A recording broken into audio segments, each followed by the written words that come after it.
Welcome my channel Shaleen Motion. आज मैं बिलासपुर में हूँ और यहाँ ऋषि व्यास की गुफा में आया हूँ।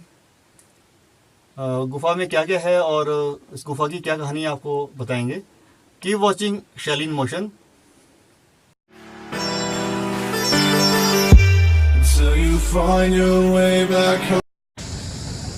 हम अभी यहाँ दानू घाट में हैं। दानू घाट में आपको एक नई चीज़ दिखाने जा रहा हूँ। ये यहाँ पे आप देखते हैं सामने पत्थर के ऊपर पत्थर टिका हुआ है। ये अबव 100 ईयर अबव हो गया, 100 साल से ऊपर हो चुका है। ऐसे काफ़ी भूकंप वगैरह भी आए हैं, तभी भी ये पत्थर नहीं हिला है अपनी जगह से। आप देख सकते हैं सामने उस पहाड़ी पे।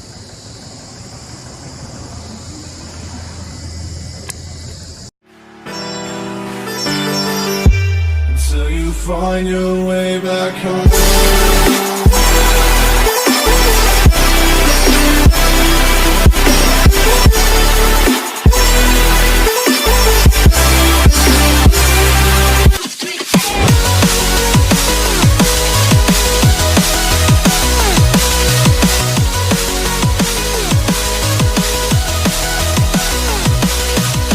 Didn't even get to cross.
Like a Hellcat.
ये शिव गुफा आप देख रहे हैं, ये धराला गांव के पास है। बहुत अच्छी गुफा है और शिव जी का कितना बड़ा लिंग दिख रहा है। जरूर विजिट करें यहाँ पे। बने रहिए मेरे साथ। कीप वॉचिंग शालीन मोशन।